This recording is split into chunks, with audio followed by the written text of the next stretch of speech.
अगर आप हमारे चैनल पर नए हैं, तो कहानी शुरू करने से पहले कृपया हमारे चैनल को सब्सक्राइब कर लें और वीडियो को लाइक कर दें। आपका बहुत बहुत आभार होगा। पूर्व काल में चित्रभानु नामक एक शिकारी था, जो जानवरों की हत्या करके वह अपने परिवार को पालता था। वह एक साहूकार का कर्जदार था, लेकिन उसका आण समय पर न चुका सका। क्रोधित साहूकार ने शिकारी को शिवमठ में बंदी बना लिया। संयोग से उस दिन शिवरात्रि थी। शिकारी ध्यानमग्न होकर शिव संबंधी धार्मिक बातें सुनता रहा। चतुर्दशी को उसने शिवरात्रि व्रत की कथा भी सुनी।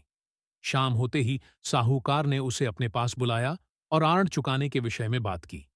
शिकारी अगले दिन सारा आण लौटा देने का वचन देकर बंधन से छूट गया। अपनी दिनचर्या की भांति वह जंगल में शिकार के लिए निकला, लेकिन दिन भर बंदी गृह में रहने के कारण भूख प्यास से व्याकुल था। शिकार खोजता हुआ वह बहुत दूर निकल गया। जब अंधकार हो गया तो उसने विचार किया कि रात जंगल में ही बितानी पड़ेगी। वह वन में एक तालाब के किनारे एक बेल के पेड़ पर चढ़कर रात बीतने का इंतजार करने लगा। बेल वृक्ष के नीचे शिवलिंग था, जो बेलपत्रों से ढका हुआ था। शिकारी को उसका पता न चला। पड़ाव बनाते समय उसने जो टहनियां तो दीं, वे संयोग से शिवलिंग पर गिरती चली गई। इस प्रकार दिन भर भूखे प्यासे शिकारी का व्रत भी हो गया और शिवलिंग पर बेलपत्र भी चरक गए। एक पहर रात्रि बीत जाने पर एक गर्भिणी हिरणी तालाब पर पानी पीने पहुंची। शिकारी ने धनुष पर तीर चढ़ाकर ज्यों ही प्रत्यंचा खींची।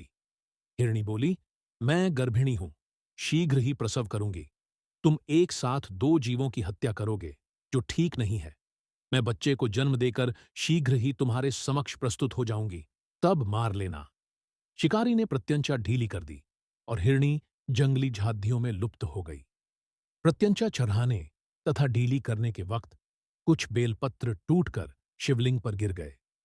इस प्रकार उससे अनजाने में ही प्रथम प्रहर का पूजन भी संपन्न हो गया।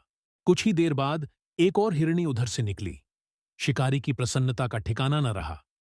समीप आने पर उसने धनुष पर बाण चढ़ाया।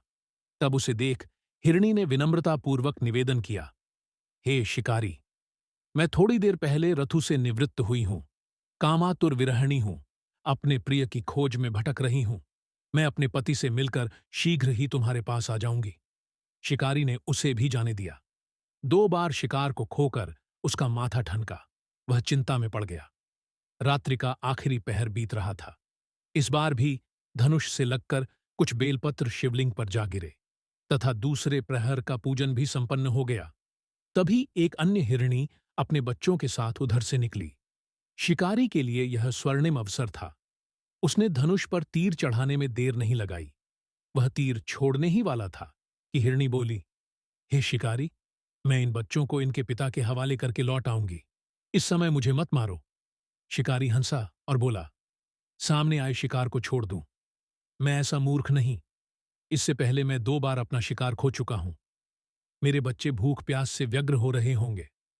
उत्तर में हिरणी ने फिर कहा, जैसे तुम्हें अपने बच्चों की ममता सता रही है, ठीक वैसे ही मुझे भी। हे शिकारी, मेरा विश्वास करो। मैं इन्हें इनके पिता के पास छोड़कर तुरंत लौटने की प्रतिज्ञा करती हूं। हिरणी का दुख भरा स्वर सुनकर शिकारी को उस पर दया आ गई। उसने उस मृगी को भी जाने दिया। शिकार के अभाव में तथा भूख प्यास से व्याकुल शिकारी अनजाने में ही बेल वृक्ष पर बैठा बेलपत्र तोड़ तोड़कर नीचे फेंकता जा रहा था। पौ फटने को हुई तो एक हष्टपुष्ट मृग उसी रास्ते पर आया। शिकारी ने सोच लिया कि इसका शिकार वह अवश्य करेगा। शिकारी की तनी प्रत्यंचा देखकर मृग विनीत स्वर में बोला, हे शिकारी, यदि तुमने मुझसे पूर्व आने वाली 3 मृगियों तथा छोटे छोटे बच्चों को मार डाला है, तो मुझे भी मारने में विलंब न करो, ताकि मुझे उनके वियोग में एक क्षण भी दुख न सहना पड़े। मैं उन हिरणियों का पति हूं। यदि तुमने उन्हें जीवन दान दिया है, तो मुझे भी कुछ क्षण का जीवन देने की कृपा करो।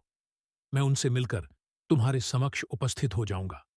मृग की बात सुनते ही शिकारी के सामने पूरी रात का घटना चक्र घूम गया। उसने सारी कथा मृग को सुना दी। तब मृग ने कहा, मेरी तीनों पत्नियां जिस प्रकार प्रतिज्ञाबद्ध होकर गई हैं, मेरी मृत्यु से अपने धर्म का पालन नहीं कर पाएंगी। अतः जैसे तुमने उन्हें विश्वास पात्र मानकर छोड़ है, वैसे ही मुझे भी जाने दो, मैं उन सब के साथ तुम्हारे सामने शीघ्र ही उपस्थित होता हूँ। शिकारी ने उसे भी जाने दिया। इस प्रकार प्रात हो आई उपवास, रात्रि जागरण तथा शिवलिंग पर बेलपत्र चढ़ने से अनजाने में ही पर शिवरात्रि की पूजा पूर्ण हो गई। पर अनजाने में ही की हुई पूजन का परिणाम उसे तत्काल मिला। शिकारी का हिंसक हृदय निर्मल हो गया, उसमें भगवद शक्ति का वास हो गया। थोड़ी ही देर बाद वह मृग सपरिवार शिकारी के समक्ष उपस्थित हो गया ताकि वह उनका शिकार कर सके। किंतु जंगली पशुओं की ऐसी सत्यता, सात्विकता एवं सामूहिक प्रेम भावना देखकर शिकारी को बड़ी ग्लानि हुई। उसने मृग परिवार को जीवन दान दे दिया। अनजाने में शिवरात्रि के व्रत का पालन करने पर भी शिकारी को मोक्ष की प्राप्ति हुई। जब मृत्युकाल में यमदूत उसके जीव को ले जाने आए तो शिवगणों ने उन्हें वापस भेज दिया तथा शिकारी को शिवलोक ले गए। शिवजी की कृपा से ही अपने इस जन्म में राजा चित्रभानु अपने पिछले जन्म को याद रख पाए तथा महाशिवरात्रि के महत्व को जानकर उसका अगले जन्म में भी पालन कर पाए। शिव कथा का यह है संदेश। शिकारी की कथानुसार महादेव तो अनजाने में किए गए व्रत का भी फल दे देते हैं, पर वास्तव में महादेव शिकारी की दया भाव से प्रसन्न हुए। अपने परिवार के कष्ट का ध्यान होते हुए भी शिकारी ने मृग परिवार को जाने दिया। यह करुणा ही वस्तुतः उस शिकारी को उन पंडित एवं पुजारियों से उत्कृष्ट बना देती है जो कि सिर्फ रात्रि जागरण उपवास एवं दूध, दही, बेलपत्र आदि द्वारा शिव को प्रसन्न कर लेना चाहते हैं। इस कथा में सबसे महत्वपूर्ण बात यह है कि इस कथा में अनजाने में हुए पूजन पर विशेष बल दिया गया है। इसका अर्थ यह नहीं है कि शिव किसी भी प्रकार से किए गए पूजन को स्वीकार कर लेते हैं अथवा भोलेनाथ जाने या अनजाने में हुए पूजन में भेद नहीं कर सकते हैं। वास्तव में वह शिकारी शिव पूजन नहीं कर रहा था। इसका अर्थ यह भी हुआ कि वह किसी तरह के किसी फल की कामना भी नहीं कर रहा था। उसने मृग परिवार को समय एवं जीवन दान दिया जो कि शिव पूजन के समान है। शिव का अर्थ ही कल्याण होता है। उन निरीह प्राणियों का कल्याण करने के कारण ही वह शिव तत्व को जान पाया तथा उसका शिव से साक्षात्कार हुआ। अगर आपको कहानी पसंद आई तो कमेंट में हर हर महादेव जरूर लिखें। भोलेनाथ आपकी हर मनोकामना को पूरा करें।